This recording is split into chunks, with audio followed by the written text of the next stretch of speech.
적으로 그의 영광을 나타내시다 라는 제목으로 함께 말씀의 은혜를 나누시겠습니다.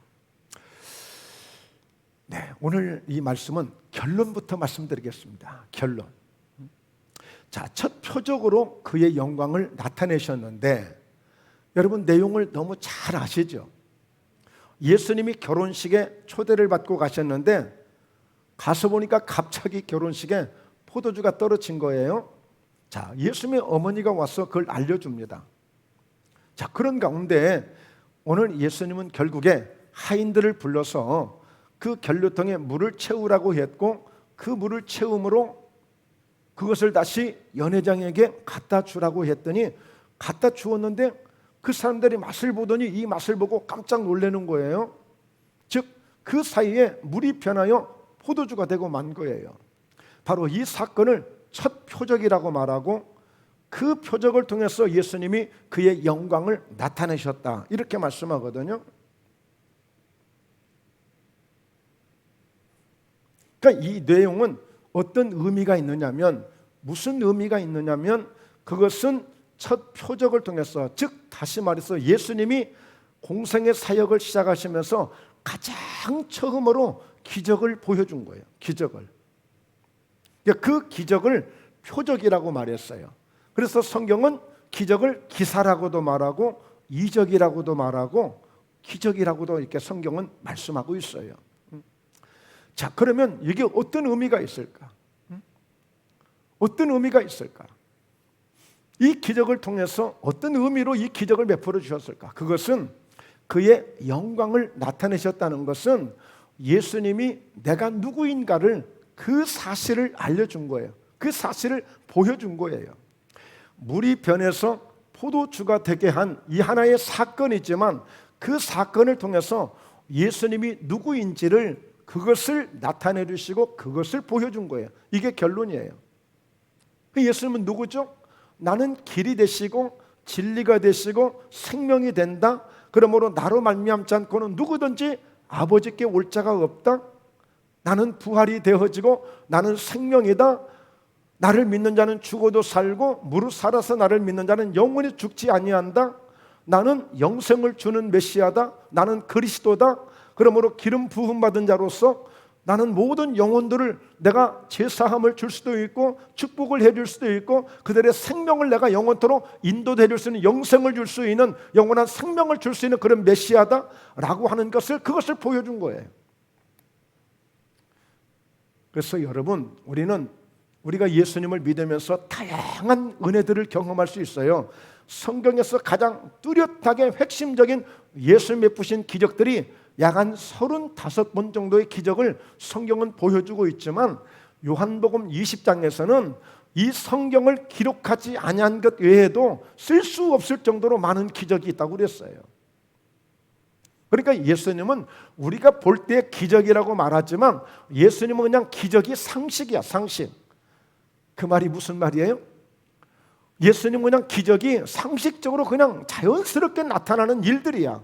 근데 우리는 한 번도 그런 일을 본 적도 없고 우리는 그런 기대도 하지 않고 우리는 그럴 만한 힘도 없고 능력도 없으니까 우리는 그것을 기적이라고 말하면서 정말 너무 절박하고 간절할 때는 하나님 내게도 기적을 베풀어 주옵소서라고 우리가 기도하는 거예요. 여러분 하나님은 스스로를 나는 전능한 하나님이다 그랬어요. 나는 전능한 하나님이다. 그러니까 하나님은 못하시는 게 없는 분이세요. 예수님도 마찬가지예요. 할 수 있는데 무슨 말이냐? 믿는 자에게는 능히 하지 못할 일이 없다. 믿는 자들은 하지 못할 일이 없다. 무엇이든 다 할 수 있다라고 예수님은 그렇게 말씀해 주시면서 예수님은 내가 누구인가를 정확하게 보여주는, 그래서 첫 표적을 통해서 누가요? 제자들이 그를 믿으니라 그랬어요. 그를 믿으니라. 제자들이 예수님을 믿었다는 얘기는 지금까지 예수님을 따라오지 않았다는 것이 아니라 예수님을 부정했다는 것이 아니라 예수님을 이제서야 이 표적을 기적을 보면서 야, 과연 그리스도가 맞구나, 과연 메시아가 맞구나, 과연 전능하신 분이 맞구나, 과연 하나님의 아들이신 것이 맞구나. 그래서 예수님을 믿게 된 거예요. 여러분 아직도 혹시라도 긴가 민가 진짜 예수 믿는다고 죽은 자가 살아나? 정말 부활이 있는 거야? 정말 예수 믿는다고 우리가 영원한 생명을 얻을 수 있어? 진짜 예수 믿었다고 내 모든 죄가 다 씻어졌어? 긴가민가 하시는 분들, 오늘 예수님은 바로 전능하신 분, 오늘 그리스도가 되시고 오늘 우리의 이와 같이 메시아가 되셔서 못하는 것이 없는 우리 주님이신 것을 믿으시길 주의 이름으로 축원합니다. 물이 변해서 포도주가 되게 했지만 이 작은 기적 같은 이 사건 하나가 이렇게 어마어마한 예수님을 보여주고 예수님을 밝히 알게 하는, 깨닫게 하는 이런 은혜를 우리에게 주신 거예요. 자, 그렇다면 오늘은 어떤 말씀을 함께 나누려고 하느냐면, 오늘 우리 일상생활 속에서 정말 하나님이 내게 역사해 주시고 나를 도와주시고 나를 통하여서 어떤 하나님의 역사가 나타나기를 원하는 그런 마음의 소원이 있고 그런 은혜가 있으시거든. 오늘 이 내용을 통해서 예수님이 이렇게 첫 표적을 나타내시기까지 어떤 과정을 거쳤는지를, 그 주님의 노하우를 오늘 배우는 거야. 여러분, 사업을 하는 사람들은 사업에 성공한 사람들의 노하우를 많이 이것을 얻어내거든요. 어떤 분들은 맛있는 맛집을 하기 위해서, 칼국수 하나를 하기 위해서, 된장찌개 하나를 하기 위해서, 아니면 삼겹살 하나를 하기 위해서 전국에 유명한 데를 다 돌아다니면서 그것을 맛을 전수해가지고 와서 배워가지고 와서 그 맛집을 만드는 사람들도 있어요. 아니, 우리 임상배 집사님의 빵집, 그 빵을 기술을 배우기 위해서 그런 노하우를 얻기 위해서 전국에서 연락이 온대잖아요. 자, 그런 것처럼 예수님이 이 첫 표적을 나타내 주시고 기적을 베풀어 주셨는데 어떻게 이런 기적을 이렇게 나타낼 수 있지? 라고 하는 것을 한번 배워보자고요. 자, 오늘 말씀 1절을 보면 사흘째 되던 날 갈릴리 가나에 혼례가 있어 예수의 어머니도 거기 계시고. 자, 결혼식 집이 있었어요. 딱 결혼식 하면 어떤 생각이 들죠? 어떤 상상이 되나요? 행복한, 가장 행복한 잔치, 그리고 기쁨이 있고, 그리고 가장 풍요로움이 있고 너무너무 좋은 곳이잖아요. 자, 그런데 이 혼례를 예수님께서 주도하신 것은 아니에요. 주도하신 것은 아닌데 오늘 이렇게 결혼식, 혼례가 있다는 것은 정말 좋은 거 아니겠습니까? 가장 우리가 일상 살아가는 삶 속에서 가장 축복된 잔치가 되어지고 가장 행복한 잔치가 되어지고 한 가정의 어떤 한 그 가족의 그런 그 시작을 알려주는 아주 중요한 그런 것이 바로 결혼식이란 말이에요. 자, 예수님은 이 결혼식을 통해서 기적을 행하셨어요. 참, 우리가 생각해 볼 때에 어떤 교회에서 성전을 건축하고 입당 예배를 드리고 봉헌 예배를 드리면서 기적을 행하실 수도 있는데 그게 아니었고, 아니 오히려 큰 어떤 광장에 모여가지고 많은 군중들이 모이는 가운데서 거기서 기적을 한번 행하시면 효과가 더 훨씬 더 좋을 거 아니에요. 그런데 예수님은요, 그만큼 가정을 중요하게 여기고, 한 가정을 중요하게 여기고, 한 사람이 결혼식 하는 것, 이 부부가 되어지는 것, 이 과정을 굉장히 중요하게 여기시는 거예요. 자, 2절을 보면요, 자, 예수와 그의 제자들도 혼례 청함을 받았더니 여기에 신의 한 수가 있습니다. 기가 막힌 묘수가 있어요. 여러분, 이 혼례식에서 이 신랑과 신부가 예수님을 초청하지 않았더라면 큰 낭패를 당합니다. 자, 어떻게 보면 예수님을 초청했다는 이 사실이 이 결혼식을 준비하면서 가장 잘한 일이라고 볼 수 있어요. 가장 잘한 일. 오늘 여러분들, 우리가 인생을 살아오면서 내가 가장 잘한 일이 뭐가 될까요? 가장 잘한 일, 우리 자녀 이만큼 키워놓은 것, 내가 이만큼 어떤 재정을 이렇게 만들어낸 것, 내가 이만큼 그래도 유명해진 것, 그래도 내가 이만큼 내가 건강해진 것, 내가 가장 잘한 게 뭐라고 생각하세요? 오늘 이 결혼식을 준비하면서 이 회당장이 초청을 했는지, 신랑이 초청을 했는지, 신랑 부모님이 초청을 했는지 정확하게 알 수는 없지만 오늘 예수님을 초청했다는 것은 이게 너무너무 잘한 일이에요. 왜 그랬을까요? 우리 나중에 안 일이잖아요. 포도주가 떨어져서 큰 낭패를 당했는데 예수님 아니었으면 어쩔 뻔했어요. 자, 이렇듯이요, 오늘 여러분, 예수님은 정말 우리가 꼭 초청을 해야 돼. 오늘 또 우리가 예배를 드리면서 우리 예수님이 이곳에 계시지 않으면 우리의 드려지는 예배는 아무 의미가 없는 거예요. 예수님이 없는 우리 인생은 아무 의미가 없는 거예요. 오늘 어떤 환경이나 어떤 상황에서도 우리가 가장 잘한 것 중에 하나는 어쩌면 여러분들 우리가 예수 믿고 일생을 살아왔다는 것, 우리가 예수 믿고 장차 우리가 하나님 앞에 설 수 있다는 것, 이것이 우리 인생의 가장 잘한 일이 될 수 있는 거예요. 가장 잘한 일. 여러분, 예수님이 야이로라고 하는 회당장이 자기 딸이 죽게 생겼어요. 그래서 예수님을 막 급히 모시러 왔습니다. 예수님이 그 가정에 갔더니 벌써 이미 딸이 죽어버렸네. 그런데 이때 예수님이 베드로, 야고보를 데리고 그 방에 들어가셔서 그 딸을 살려서 나오는 거야. 여러분, 예수님이 가는 가정이면, 예수님이 가시는 곳이면 문제가 해결이 되지 않는 것이 없어. 예수님이 베드로의 집에 들어가셨는데 장모님이 끙끙 앓고 있어. 열이 펄펄 나고 있어. 가서 손 한 번 만졌더니 열병이 떠나가고 건강하게 예수님을 수종드는 그런 장모님으로 금세 이렇게 놀라운 은혜를 베풀어 주셨어요. 여러분, 삭개오는요 돈밖에 몰랐어요. 그런데 그가요 예수님을 자기 집에 모시게 됐어요. 기적 같은 일이 벌어졌어요. 그랬더니 예수님이 그를 하나님의 자녀로, 그리고 아브라함의 자손으로 그렇게 세워주시고 인정해 주시는 그런 하나님의 구원의 복을 받고 하늘의 복을 받는 그런 인물이 되어져요. 예수님이 가시는 곳이면 풍랑이 잠잠해져요. 예수님이 가시는 곳이면 빈들이지만, 광야에 있지만 기적이 막 일어나서, 오병이어 기적이 일어나서 배고픔도 채우고 해저문 들녘을 축제장으로 만들어버려요. 오늘 절망 속에서 오늘 문둥병, 나병 환자들이 예수님을 막 부릅니다. 그래, 빨리 가서 네 몸을 제사장에 보여라. 그랬더니 가서 가는 도중에 벌써 나병이 치료됐어요. 여러분, 나사로가, 마르다와 마리아가 있는데 자기 오라버니 나사로가 큰 병이 걸렸어요. 그래서 예수님 좀 빨리 오시라고 예수님을 초청한 거야. 근데 예수님이 바쁘셔가지고 일을 하시다 보니까 이틀이나 늦게 오신 거예요. 근데 이미 와서 보니까 자기 오라버니 나사로가 죽었어요. 그러니까 마르다가 뭐라고 그래요? 예수님이 우리 집에 계셨더라면 우리 오라버니 저렇게 죽지 않았을 텐데, 예수님 어디 가셨다가 이제서 오셨어요? 제발 좀 일찍 좀 오시죠. 여러분, 어제요 어떤 한 분이 그러더라고요. 코로나에 확진이 됐는데, 저기 부산에서 일어났던 일 같아요. 보건소에 자꾸 전화를 한 거예요. 나 지금 너무 아프다고. 막 전화도 안 되는 전화가 어떻게 연결이 돼가지고 아프다고. 그러니까 간호사가 왜 이렇게 귀찮게 하냐고, 괜찮하다고 그냥 그러면서 나 빨리 좀 뭐 이렇게 와달라고 그러니까 나중에 가족이 또 연락을 했어. 응? 가족이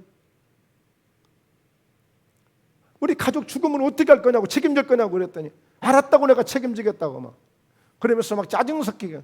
근데 진짜 그냥 돌아가시고 말았어요. 그러니까 여러분 생각해 보세요. 간호사가 한번 와서 좀 잘 살펴보고 돌아봤으면 되는데 그냥 가정에서 치유하라고 그러고 치료받고 있으라고 그러고, 근데 그 상황을 전혀 이렇게 인지를 못한 거야. 그러니 막 그 가족들 어떻게 했어요? 얼마나 슬프겠어요. 지금 마르다가 그래요. 예수님이 계셨더라면 우리 오라버니가 죽지 않았을 텐데 벌써 이렇게 죽어서 냄새가 펄펄 나고 있습니다. 예수님께서 그 나사로를 살리시잖아요. 다시 살려내셨어요. 그러니까 여러분, 예수님이 계신다는 것, 예수님을 초대했다는 것, 예수님을 청했다는 것, 이보다 더 여러분 더 잘한 일이 없어요. 더 잘한 일이 없어요. 그러니까 여러분, 우리가 무엇을 하든지 우리의 가정에서나 우리 일터에서나 사업장에서나 항상 예수님이 계시는, 예수님을 모시는 그런 은혜가 있기를 주의 이름으로 축원합니다. 우리 마음속에도 늘 예수님을 모시고 있잖아요. 너희가 하나님의 성전인 것과 하나님의 성령이 너희 안에 계시는 것을 알지 못하느냐 이렇게 묻잖아요. 늘 우리 주님이 우리 안에 계셔야 돼요. 자, 이번에요 설을 맞이해서 이제 연로하신 장모님이 계시니까 이제 하루 다녀왔어요. 그런데 그때 마침 이번 12월 달에 2달이 채 안 됐어요. 결혼한 조카가 있는데 우리 처남의 딸 조카가 있는데 이제 할머니한테 세배를 하러 그 조카 사이하고 조카가 이제 할머니한테 세배하겠어 온 거예요. 근데 이 친구들이 오다가 거의 집을 다 와가지고 거기가 이제 밭도 있고 이제 그런 이제 곳이거든요. 근데 이거 시골 여러분 그 도로를 이렇게 시멘트로 해놓긴 해놓지만 아주 칼같이 딱 차 하나 다닐 정도로. 갖고 그 밑에는 어디요? 그냥 벼랑이야 벼랑. 논이나 밭이나. 그러니까 차가 한번 바퀴가 빠지면 이거는 어떻게 할 수가 없어요. 그러니까 내카차를 불러야만 돼. 근데 이 친구가 이제 서울에 이렇게 있는데 시골에 와서 자기 아버님 차를 가지고 이렇게 왔는데 운전이 서투르다 보니까 그 시골길에 바퀴가 빠져버린 거야. 그럼 와가지고 세배하러 한다고 와가지고 그러니 얼마나 지금 낭패를 당한 거야. 제가 봐도 야 이게 이제 한심한 거야. 바퀴가 안에는 하나는 뚝 떨어져서 빙글빙글 혼자 돌고 뒷바퀴는 차가 기울어가지고 공중에 붕 떠 있고 이거 내 카차 안 부르면 안 되고서 빨리 얼른 보험회사 연락해서 내 카차를 불러라. 그렇게 해놓고 제가 그 차에 가서 이제 눈도 오고 그러는데 곰곰이 그걸 보면서 이제 생각을 하는 거예요. 그런데 딱 하나님이 그런 마음을 주셨겠지만 그런 지혜가 떠오르는 거예요. 저거 내가 한번 해봐. 한 번도 제가 해보지 않은 일인데 그래서 벽돌을 가져다가 어떻게 막 쌓아가지고 앞바퀴를 겨우 이제 딱 바퀴를 닿게끔 해가지고 근데 그 조카 사이 보고 한번 해보라고 그랬어. 운전하라고 그랬었더니 쌩 밟으니까 그냥 막 타이어에서 불날 것 같아. 나중에 이제 들어갔어. 이제 그 보험회사에다 연락해놓고 혼자 이제 가만히 보다가 제가 혼자 차에 들어가서 제 생각대로 제가 혼자 아주 슬슬 한번 그거를 딱 해서 바퀴가 딱 올라와 버렸어요. 올라오게 만들었어. 그러니까 다들 그냥 놀래잖아요. 다들 놀래요. 근데 제가 이 말을 하려고 말씀드리는 거예요. 저도 생전 해보지 못한 일이 일어난 거예요. 하여튼 그러면서 제가 그 조카하고 조카 사이에게, 조카는 변호사예요. 조카 사이는 LG화학연구원에 다니는 박사야. 지들 나름대로 똑똑하다고 큰 소리 치는 놈들이야. 딱 데려다 그랬죠. 봐라, 인생을 살 때 우리가 살아가다 보면 항상 좋은 일로 우리가 왔잖아. 세비하게서 착한 일로 왔잖아. 그럼에도 이렇게 생각지 않은 이런 낭패를 지금 겪었잖아. 그래서 우리는 항상 예수님을 믿어야 되고 하나님을 믿는 사람이 돼야 되는 거야. 어떤 위기가 우리 인생 속에 올지 몰라. 그럴 때 하나님 우리에게 뭘 주시는지 알아? 지혜를 주셔, 방법을 주셔, 도우시는 손길을 베풀어 주셔. 그래서 내가 이걸 할 줄 알아서 한 게 아니야. 하나님을 통해서 이런 지혜를 주시니까 내가 이렇게 할 수 있었던 거야. 목사가 뭐 이런 거에 전문가도 아닌데 뭘 어떻게 하겠냐? 응? 그걸 말씀드린 거예요. 여러분, 오늘 여러분 이 결혼식은요 최고의 축복의 장소가 아닙니까? 그런데 세상에 오늘 이렇게 포도주가 떨어질 줄 누가 알았어요? 누가 알았냐고요? 축복의 장소, 기쁨의 장소, 풍요로움의 장소, 그 결혼식장에 좋은 일만 있을 줄 알았지, 이렇게 포도주가 떨어지는 낭패를 당하고 어려움을 당하고 이런 실패를 당하는 이런 일이 있을 줄 누가 알았냐고요. 여러분, 우리가 살아가는 인생 속에 그렇잖아요. 우리가 과학이 발달하고 막 최고의 막 의료시설이 막 그냥 그런 병원들이 막 쭉쭉빵빵 막 세워지고, 그것도 막 회해, 중국이나 태국이나 회해에서 치료받기 위해서 의료 이런 시설, 이런 진료를 받기 위해서 외국 관광객들이 막 오는 그런 나라인데 세상에 지금 이 코로나를 우리가 감당을 못 하잖아요. 뜻하지 않는, 생각지 않는 일들이 있는 거예요. 그러니까 어떻게 하실래요? 여러분, 예수님을 모시고 사실래요? 아니면 그냥 내 마음대로 사실래요? 항상 여러분 예수님을 초대하세요. 항상 마음의 예수님을 초청하세요. 여러분의 가정에 이 예배 때에도 항상 우리가 예수님을 초청하는 거예요. 예수님 안 계시는 예배 아무 의미 없는 거예요. 예수님 없는 우리 인생 아무 의미 없습니다. 아무 의미 없어요. 우리 인생에 가는 코스 딱 정해져 있잖아요. 딱 정해져 있잖아요. 결국에 우리는 하나님 앞에 가는 사람들인데 예수님 없이 인생을 살겠다고요? 아무 의미 없는 거예요. 여러분, 그렇습니다. 그만 이렇게 포도주가 떨어지고 만 거예요. 포도주가 떨어지고 만 거예요. 우리 인생을 살다 보니 생각지 않게 돈이 떨어질 때도 있지만 건강이 떨어질 때도 있고 때로는 직장이 떨어질 때도 있고, 때로는 우리가 여러 가지 환경 속의 상황 속에서 정말 뜻하지 않는 일들이, 떨어지는 일들이, 내 속에는 기쁨도 다 떨어질 때가 있고, 내가 언제 행복했었나 그런 행복한 마음도 떨어질 때가 있고, 내가 언제 이렇게 기세등등했나 그런 의기도, 여러분 그런 열정도 다 떨어질 때가 있는 거예요. 어떻게 하면 좋아요? 어떻게 하면 좋냐고요. 이 상황에 바로 예수님의 어머니가 예수님을 찾아와서 예수님 포도주가 없다고 이야기를 하는 거예요. 지금 예수님은, 여러분 분명히 이 결혼식장에는 누가 이 책임을 져야 되냐면 그 행사를 주관하는 회당장이 있어요. 연회장, 회당장이 아니고 연회장. 예, 저게 설교하다 보면 말 실수할 때 있더라고요. 예, 연회장이에요, 연회장. 이 행사를 주도하는 연회장이 있는데, 이 연회장이 책임지는 거지. 예수님 그냥 손님으로 지금 초대를 받은 거예요. 초대를. 자, 그런데 예수님한테 와서 얘기하나요? 자, 그러니까 예수님 뭐라고 말씀하세요? 여자여, 나와 무슨 상관이 있나이까? 내 때가 아직 이르지 않냐였나이다. 예수님 하신 말씀이 맞아요, 틀려요? 맞는 것 같아요, 틀린 것 같아요? 포도주가 떨어져서 예수님한테 와서 예수님 포도주 떨어졌는데요, 이렇게 한 이야기가 맞게 한 거예요? 아니면 연회장한테 가서 연회장한테 얘기해야 되는 거예요? 틀린 거죠. 맞는 거 아니에요. 그러니까 예수님도 그랬어요. 여자요, 포도주 떨어진 거하고 나하고 무슨 상관이 있습니까? 라고 한 거예요. 예수님 말씀이 맞는 거예요. 근데 우리 이거 알아야 돼요. 우리 이거 알아야 돼요. 맞아요. 예수님이 목수의 아들이에요. 베드로도 그렇게 생각할 수 있어요. 내가 어부는 내가 어부지 예수님이 이 어부하고 무슨 상관이 있습니까? 라고 할 수 있지만, 여러분 베드로가 정말 훌륭한 사람이 될 수 있었던 것은 딱 그 생각 하나 딱 바꾼 거예요. 그래, 내가 비록 고기 잡는 어부에 내가 전문가이지만 예수님은 목수의 아들이셔서 고기 잡는 걸 전혀 모를 수 있지만, 그래도 이분이 하신 때는, 이렇게 말씀하실 때는 무엇인가 있을 거야 하고 그 말씀 한마디 의지해서 내가 그물을 내리겠다고 한 거거든요. 이게 그의 일생을 바꿔버린 거예요.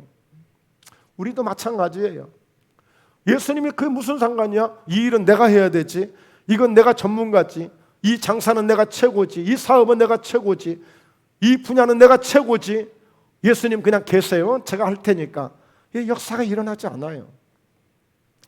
여러분 함께 따라서 해주실래요? 예수님, 저 좀 상관해 주세요. 예. 그래서 예수님, 저 우리 아들 좀 상관 좀 해주세요. 예수님, 저 우리 딸내미 좀 상관 좀 해주세요. 아이고 예수님, 우리 영감님 좀 상관 좀 해주세요. 예수님, 세상에 우리 마누라 좀 상관 좀 해주세요. 예수님이 상관하셔야 돼요. 예수님이 상관하시면 그곳에 역사가 일어나게 돼 있는 거예요. 할렐루야. 이게 예수님을 통해서 첫 표적을 나타내 주시고 물이 변하여 포도주가 되게 하시는 그 예수님의 노하우를 지금 우리가 배우고 있는 거예요.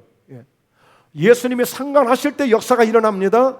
예수님이 상관하실 때 기적이 일어납니다. 어떤 환자도 예수님이 상관하시면, 어떤 병이냐 그거 아무 관계 없어요. 예수님 한번 상관하시면 그 환자는 나아버리는 거예요. 나아지는 거예요. 그래서 여러분, 예수님의 상관하시는 자가 되어야지, 예수님과 상관없는 자가 되어지면 예수님의 도움을 받을 수가 없는 거예요.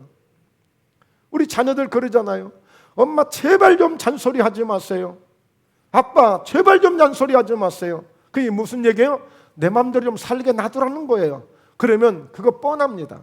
그거 뻔해요. 잠시 지가 머리 좀 커졌다고 지금 그런지 모르겠지만, 그러나 엄마의 잔소리 들어야 돼요. 아빠의 잔소리를 들어야 돼요. 그 잔소리를 보약으로 듣고 약으로 들으면 그 자녀 잘 되게 돼 있는 거예요. 그거 싫어하면 안 되는 거야. 여러분 신앙생활도 마찬가지예요. 목사님, 저 좀 상관 좀 해주세요. 목사님을 이렇게 저렇게 하려고 해서는 안 돼요. 권사님, 저 좀 상관 좀 해주세요. 우리 집사님 성도님들 그렇게 되어져야 돼. 서로. 주님이 우리를 상관하실 때 역사가 일어나는 거예요. 자, 그랬더니 벌써 예수의 어머니는 예수님에 대해서 알잖아요. 그러니까 하인들을 불러다가 오늘 너희에게 무슨 말씀을 하시더니 너희들 그대로 해야 된다. 이게 굉장히 중요한 말씀이에요. 이게 무슨 얘기냐면, 얘들아, 뭔가 예수님이 너희들에게 뭔가 말씀하실 터인데 혹시라도 니들 생각이 안 맞는다고 괜히 궁시렁거리지 말어. 예수님이 뭘 시키는데 괜히 또 엉뚱한 짓 하지 마라.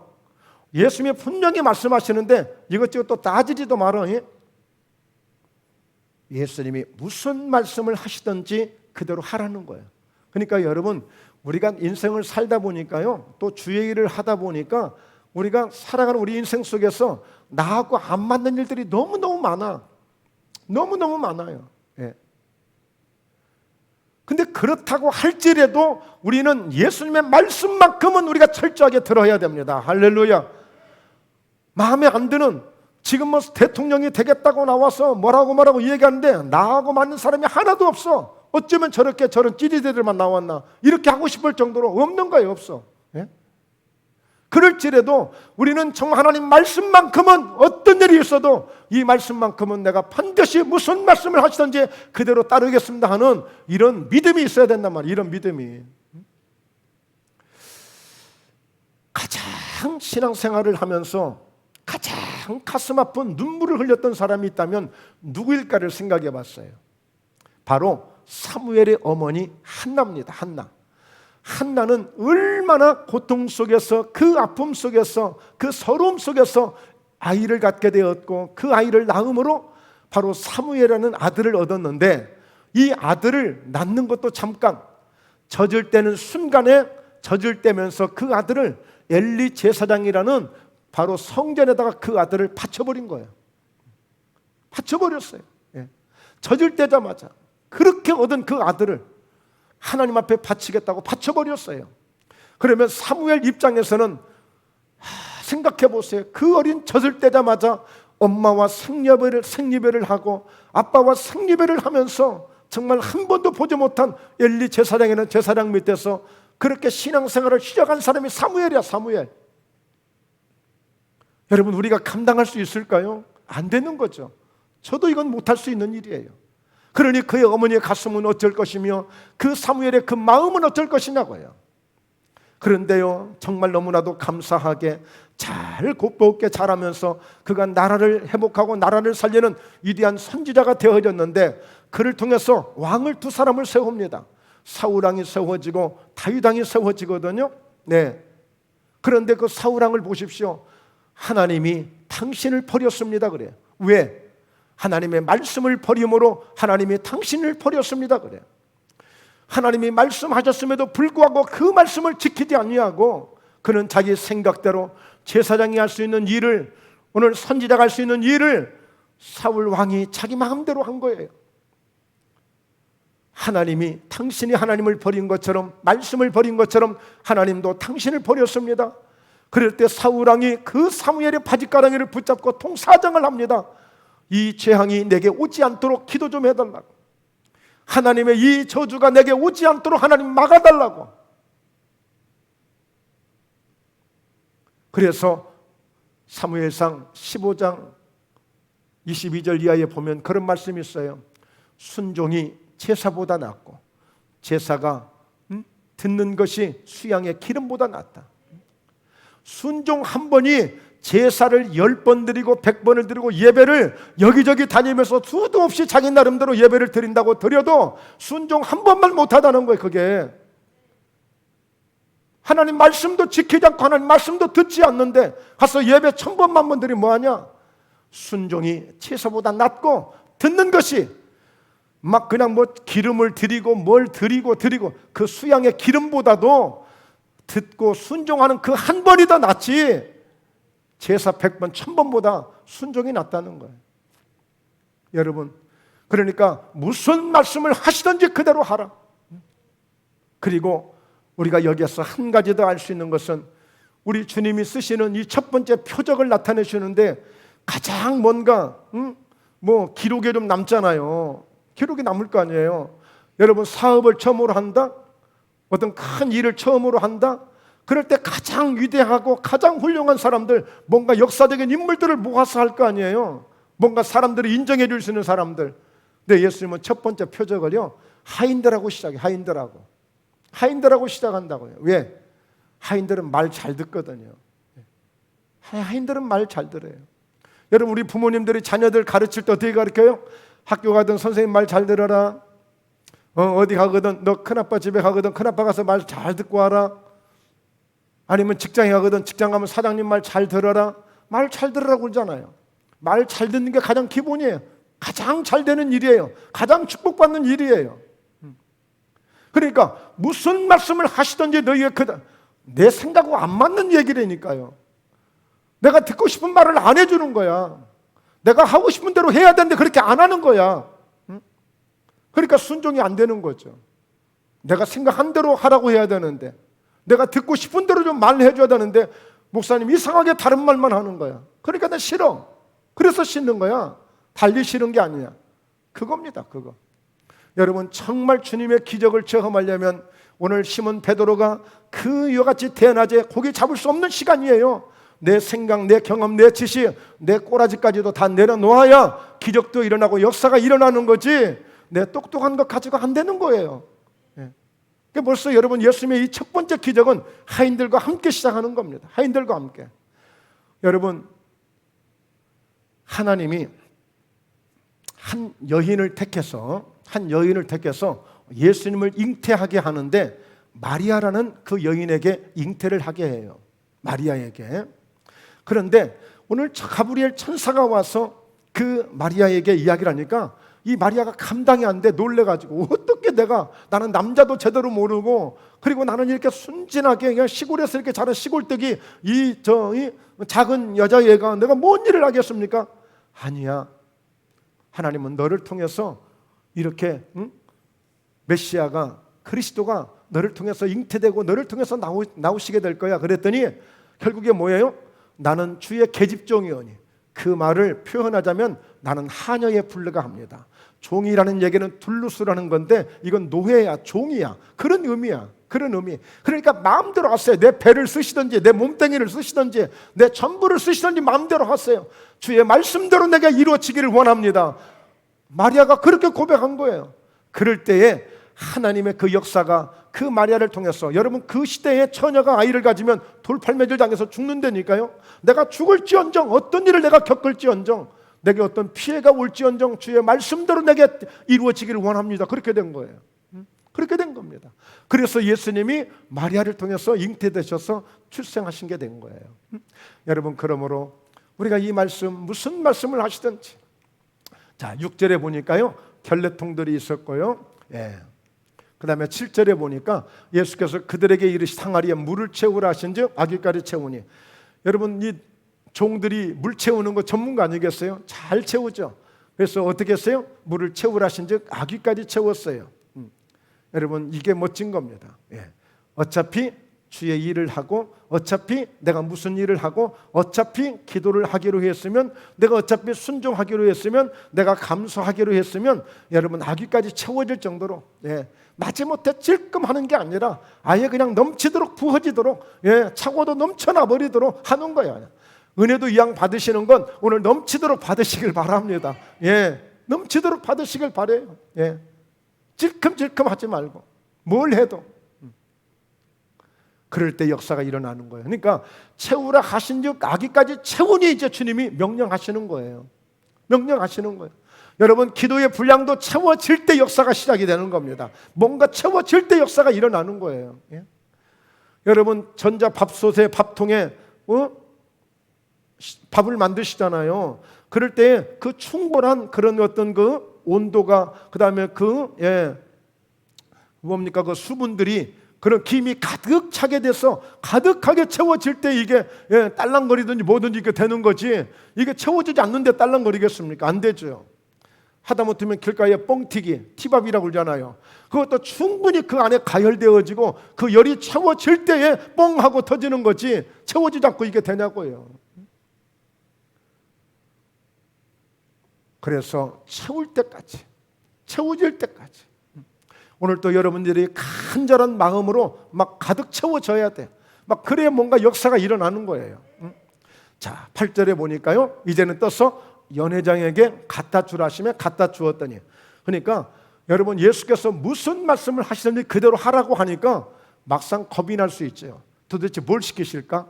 땅을 파라고 할까? 산을 다 뒤져보라고 할까? 동네를 다 찾아내면서 포도주를 가져오라고 할까? 아니면 저 대한민국 목포에 가면 포도주 있으니까 거기 가서 찾아오라고 할까? 여러분 그런 걱정 염려될 수 있잖아요. 예. 그래서 뭔가 맡겨주면은 하기도 전에 겁이 나서 미리 못 하겠다는 사람들도 있어요. 예수님이 어떻게 뭘 시킬지를 몰라서 두렵고 겁이 나서 아예 노. 예. 나 안 해요. 나 못 해요. 이러신 분들이 있어요. 근데 막상요. 여러분 하다못하면 시험도 하나님이 감당할 수 없는 시험은 주시지 않겠다고 했어요. 그런데 하물며 우리를 써주시고 우리를 축복하시는데 감당할 수 없는 것을 하게 하시겠습니까? 자, 그래서 보니까 물 채우라고 해서 얼른 채웠어. 그랬더니 채워졌더니 얼른 또 갖다 주래. 그냥 갖다 주었어요. 자, 그랬더니 9절에 뭐라고 그래요? 연회장은 물로 된 포도주를 맛보고도 어디서 났는지 알지 못하되 물떠온 하인들은 알더라. 연회장이 신랑을 불러. 여러분 역사 이래 저 유럽이나 미국이나 그 서양 쪽에서 포도주를 많이 만듭니다. 포도주를 많이 만들죠. 예. 자, 그런데 물로 포도주를 만들었다는 이야기를 들어보신 일이 있습니까? 예. 소주는 물로 만든다고 하대요. 예. 그래서 물 좋은 이 소주를 통해서 물 좋은 물을 가지고 소주를 만든다고 하는데 포도주는 물로 포도주를 만드는 게 아니잖아요. 여러분이 포도주는 오로지 포도를 통해서 만들어지는 거예요. 최고의 질 좋은 포도. 저희 교회 마당에서 나는 포도가 포도주 만드는 포도입니다. 예. 포도주 만드는 포도. 약간 감색, 그 자주색 나는 그 포도. 예. 그래서 맛이 좀 다릅니다. 일반 포도와. 예. 그러니까 여러분 물로 된 포도주를 보셨느냐고요. 예수님이 물로 된 포도주. 그 물이 어떤 물이었어요? 밋밋한 물이에요. 결루탱에 담은 물이에요. 그냥 버려지는 물이에요. 손이나 발이나 씻는 물이에요. 그런 물, 지극히 평범한 물, 쏟아지면 쏟아지는 대로 버려지는 물. 그러니까 여러분 주님이 쓰시는 사람들 사실 어떻게 보면 별 볼 일 없는 사람 같지만 오늘 주님의 손에 붙들려 치면 주님 말씀 안에 들려치면 우리 하나님이 이렇게 써주시는 거예요. 쓰시는 거예요. 그래서 물로 된 포도주, 물로 된 포도주. 여러분 얼마나 이게 놀라운 일인지 몰라요. 못할 것 같지만 안 될 것 같지만 주님 손에 들려지면 보리떡 5개 물고기 2마리가 5천 명을 먹이고도 12강조리가 남게 만드시는 분이에요. 뭘 못하시겠어요? 중요한 것은 우리가 항상 주님을 내가 모시고 우리는 항상 주님 안에서 주님 손에 들려지는 그런 믿음이 되어질 때 오늘 역사가 일어나는 줄로 믿습니다. 그렇습니다. 물로 된 포도주예요. 그러면서 오늘 이 연회장은 어디서 났는지도 모르지만 물떠온 하인들은 알더라 그랬어요. 연회장이 신랑을 불러. 그러니까 여러분 이런 주님의 기적은요 내가 한번 제대로 순종해봐야 이 역사를 아는 거예요. 그냥 밖에서 보고는 몰라요. 들어서 아는 것은 그것은 한계가 있어요. 비록 하인들은요 그 물을 떠서 채워봤기 때문에 알고 그 물을 떠서 갖다 주어봤기 때문에 지금 알고 있는 거예요. 신앙생활은요 내가 직접 해서 내가 직접 순종해서 이것을 얻어봐야 이런 결과를 얻어봐야 이것을 주님의 능력을 주님의 은혜를 알지 연회장도 몰라요. 신랑도 모르잖아요. 자 10절입니다. 말하되 사람마다 먼저 좋은 포도주를 내고 취한 후에 낮은 것을 내거늘 그대는 지금까지 좋은 포도주를 두었도다 하니라. 그러니까 연회장이 할 수 있는 말이 이거예요. 주님의 은혜를 경험 못했잖아요. 주님의 은혜를 지금 몰라요. 몰라요.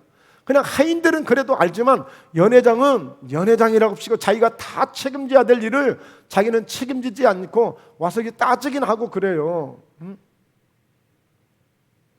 여러분 직접 그 예수님의 고난에 참여해 본 사람들은 그렇게 말하지 않아요.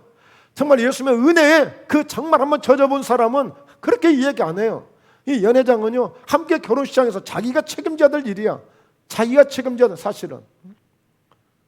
이렇게 저렇게 뭐 이런 문제 저런 문제 말하지만 사실은 그렇게 말하는 사람이 그 문제를 해결해야 되는 거야. 그 문제를.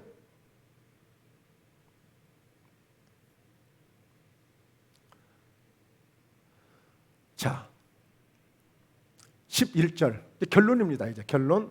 자 함께 말씀 같이 함께 읽죠. 시작. 예수께서 이 첫 표적을 갈릴리 가나에서 행하여 그의 영광을 나타내심에 제자들이 그를 믿으니라. 그러니까 여러분 예수님의 관심은 그 결혼식을 행복하게 해주시는 것, 예, 그것 또한 예수님은 당연하게 그건 상식적으로 이루어지는 일이에요. 그러니까 예수님은 우리가 행복한 가정을 이루고 행복한 이런 결혼식을 계속 이렇게 물이 변해서 포도주를 만들어 주시면서까지라도 우리를 축복하시는 분이세요. 제가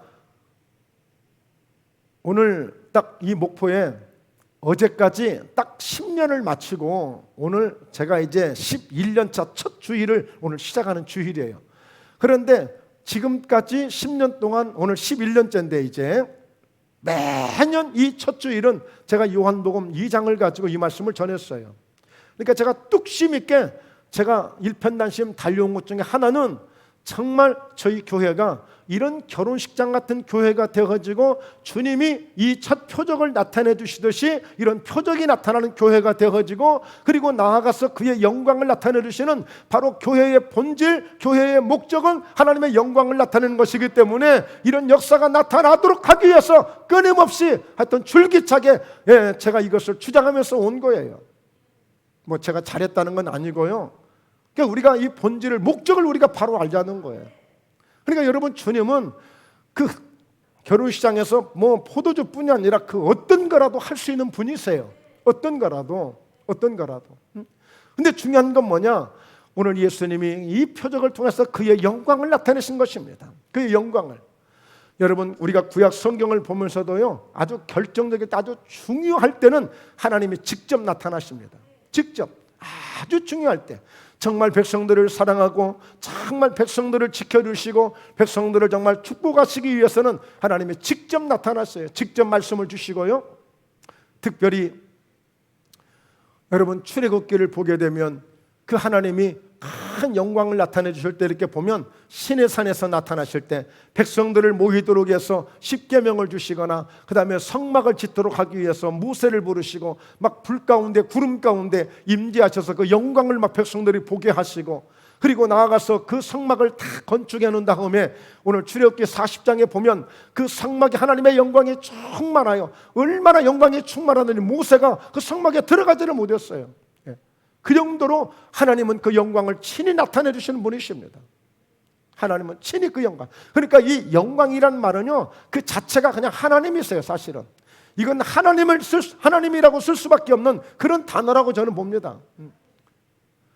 여러분, 사람들은 말이에요, 지금 뭐 무슨 올림픽이 또 저 중국에서 벌어지고 있는데 그들이 금메달을 따면 뭐 영광을 영광이라고 이야기합니다. 그럼 가문의 자신들의 영광이겠죠. 좋은 일이죠. 우리 모든 국민들이 바라고 있죠. 그러나 우리 하나님의 영광 그 자체가 아니에요.